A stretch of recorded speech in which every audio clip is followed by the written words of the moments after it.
நட வீட்டுக்கு போலாம். உன்னதாயா போகலாம். இந்த பாரியா, ஒவ்வொரு மனுஷனுக்கு கெட்ட நேரங்கிறது இன்னொரு மனுஷன் மூலமா தான் வரும். முருகாப்பன் ஜெயிலுக்கு போனங்கிறது அந்த ஆள் தலையெழுத்து. அது உன் மூலமா வந்திருக்கு. அதுக்கு நீ என்ன பண்ண முடியும்? இது ஒரு சாதாரண விஷயம். இதுக்காக சொந்த தம்பிங்கிறது உண்மையை மறைச்சிட்டு ஊரை விட்டு போனோங்கிறியே. முருகாப்பன் ஜெயிலுக்கு அனுப்பிச்சது ஒண்ணுதான் நீ செஞ்ச தப்பு. ஆனா அதுக்கு பதில் நீ அந்த குடும்பத்துக்கு எவ்வளவு நல்லது செஞ்சிருக்க. நியாயமா சொல்ல போனா முருகாப்பன் இருந்திருந்தா கூட இந்த குடும்பம் இவ்வளவு வசதிக்கு வந்திருக்காது. காசு பணத்தை மட்டும்தான் என்னால சம்பாதிச்சு கொடுக்க முடிஞ்சது. ஆனா அந்த குடும்பத்தோட கௌரவத்தை என்னால காப்பாற்ற முடியலையே. ஊர்ல இருக்கிற ஒவ்வொருத்தரும் அந்த குடும்பத்தை பார்த்து கொலகார குடும்பம்னு சொல்லும் போது எங்க அக்கா மனசு எவ்வளவு வேதனைப்படுதுன்னு எனக்கு நல்லா தெரியும். அதுக்கு காரணம் நான் தானே. யோ, ஊர்ல 1000 பேர் 1000 விதமா பேசுவாங்க. அதெல்லாம் நீ காதுல போட்டு கூடாது. பேசாம வீட்டுக்கு நட. சொர்ணா அக்கா கிட்ட நானே நடந்த உண்மையெல்லாம் சொல்றேன். நிச்சயமா அவங்க உன்னை மன்னிச்சு சந்தோஷமா ஏத்துப்பாங்க. இல்ல ருக்கு, அந்த குடும்பத்துல இருக்கிற ஒவ்வொருத்தரும் என் மேல எவ்வளவு உயர்வான அபிப்பிராயம் வச்சிருக்காங்கன்னு எனக்கு நல்லா தெரியும். நாளைக்கு முருகப்ப திரும்பி வந்து நான் யாரு என்னங்கிற உண்மை தெரிஞ்சதுன்னா நிச்சயமா அந்த குடும்பத்துல இருக்கிற ஒரு சின்ன குழந்தை கூட என் முகத்துல காரி தூப்போம். அப்படி ஒரு அவமானம் வர்றதை விட இப்ப இருக்கிற நல்ல பேரோடவே நான் பிரிஞ்சு போறதா நல்லது. இந்த உண்மையை உங்ககிட்ட கூட சொல்லக்கூடாதுன்னு நான் நினைச்சேன். ஆனா உன்னை ஏமாத்திட்டு போக எனக்கு மனசு வரல. இனி நீ என் கூட வர்றதும் வராதும் உன்னோட விருப்பம். தயவு செஞ்சு அவசரப்பட்டு. இல்ல ருக்கு, நான் ஊரை விட்டு போறதா முடிவு பண்ணிட்டேன். நீ என் கூட வரையா இல்லையான்னு தான் நான் தெரிஞ்சுக்கணும். நாம இப்பவே ஊரு விட்டு போனா மங்களத்தோட கல்யாணம் நிச்சயமா நின்னு போயிடும். கல்யாணத்துக்கு தான் முருகப்பன் வராரு. கல்யாணத்துக்கு முதல் நாள் ராத்திரியே நாம ஊரு விட்டு போயிடலாம்.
ருக்கு நில்லு.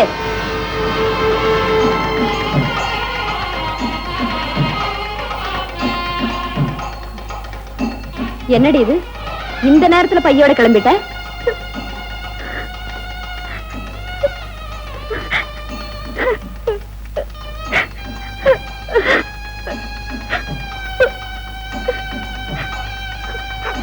என்னடி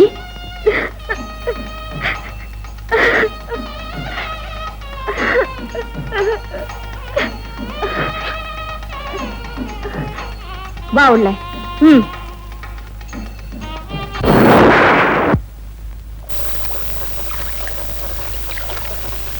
ஏனுங்க முருக பண்ண கல்யாணத்துக்கு நாளைக்கு காலையில தான் வருவாங்கன்னு ஊருக்குள்ள பேசிக்கிறாங்க. நீங்க என்ன ராத்திரியே வந்து போட்டு நிக்கிறீங்களே? என்ன ஜெயில இருந்து காலையிலேயே அனுப்பிச்சிட்டாங்க. ராத்திரி வரைக்கும் இருந்து ரயில் ஏறதை விட கொஞ்சம் சீக்கிரமா வரலாம்னு பஸ் லாரியும் பிடிச்சு வந்தேன். ஓஹோ, அதுவா சங்கதி. இந்த மாதிரி நல்ல காரியங்களுக்கு கூட கைதிகளை வெளியே அனுப்புறாங்களா? நல்ல சர்க்கார் தானுங்க.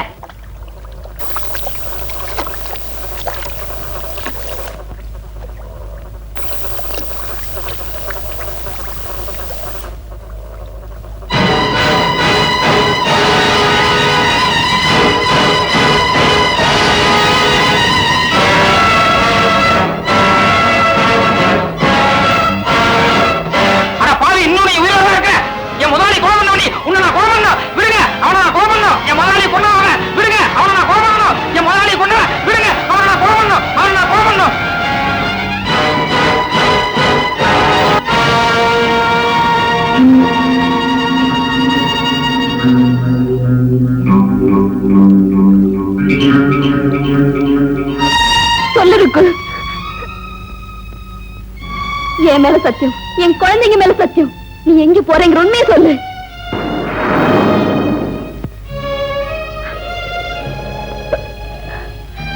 பைரவன் தான் உங்க கூட பிறந்த சொந்த தம்பி. மெட்ராஸ்ல உங்க வீட்டுக்காரர் கோர்ட்ல பொய் சாட்சி சொல்லி ஜெயிலுக்கு அனுப்பினவரும் இவர்தான். மங்களத்தோட கல்யாணத்துக்கு முருகப்பன் வரதுனால எங்க தன்னோட கூட்டம் தெரிஞ்சு போயிடுமோன்னு பயந்து இந்த ஊரை விட்டே போயிடலான்னு என்னையும் வர சொன்னாரு. அடி பாவி, அவன் தான் என் சொந்த தம்பிங்கிற உண்மையை இத்தனை நாளா மறைச்சிட்டான்னா நீயாவது என்கிட்ட உண்மையை சொல்லி இருக்கலாமே. ஏதோ தெரிஞ்சோ தெரியாமலையோ என் புருஷனை ஜெயிலுக்கு அமிச்சிட்டான். அவன் வந்த அன்னைக்கு நடந்த உண்மையை என்கிட்ட சொல்லியிருந்தா அவர்கிட்ட சொல்லி சமாதானப்படுத்திருப்பேனே. அதுக்காக நீங்க 2 பேரும் ஊரை விட்டு ஓடணுமா? இப்ப எங்க இருக்கா? ஆத்தங்கர பக்கத்துல மண்டபத்தில் எனக்காக காத்துட்டு இருப்பாரு.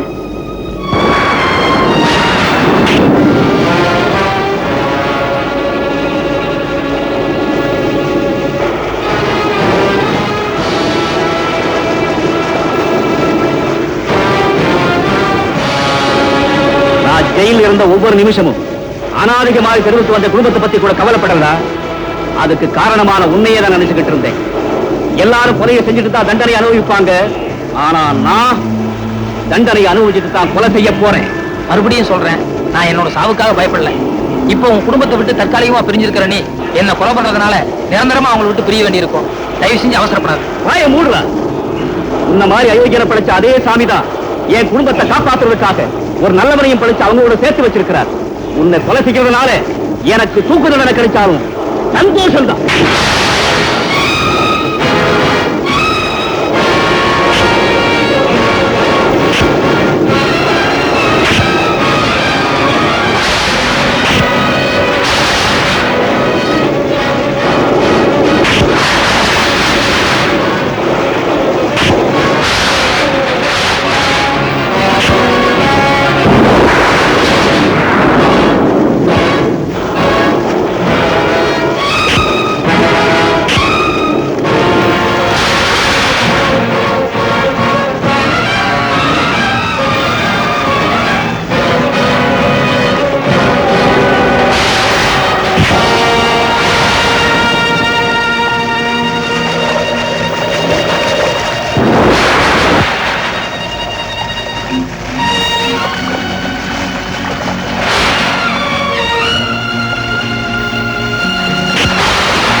ஐயோ எது நடக்க கூடாதுன்னு நினைச்சேன், அது நடந்து போச்சு. ஐயோ தம்பி தம்பி தம்பி, ஐயோ என்னங்க என்ன காரியம் செஞ்சுட்டீங்க? தம்பி உன் அக்கா வந்திருக்கேன்டா. தம்பி தயவு செஞ்சு கண்ணை திறந்து பாருடா. அடப்பாவி, இத்தனை நாளா யாரு என்னன்னு சொல்லிக்காம கூடவே இருந்து என் குடும்பத்தை காப்பாத்தினியே, உனக்கா இந்த நிலைமை வரணும்? இத்தனை நாளா நம்ம குடும்பத்தை இது சொந்த தம்பியா? ஆமாங்க, என் சொந்த தம்பிங்க. பொய் சாட்சி சொன்ன ஒரே பாவத்துக்காக தான் யாரு என்னங்கிற சொல்லிக்காம இருந்துட்டா. இத்தனை நாளா நம்ம குடும்பத்தை காப்பாத்திட்டு இருந்தவன் இன்னைக்கு நீங்க வர போறீங்கிற உண்மை தெரிஞ்சதும் இந்த ஊரை விட்டே ஓட பார்த்தா. அப்படியே ஓடி இருந்தா கூட நல்லா இருந்திருக்குமே. பொய் சாட்சி சொன்னது ஒண்ணுதான் அவர் செஞ்ச தப்பு. ஆனா அதுக்கு பதிலா உன் குடும்பத்துக்கு எவ்வளவு நல்லது செஞ்சிருக்காரு தெரியுமா? அது புரிஞ்சுக்காம இப்படி செஞ்சிட்டீங்களே.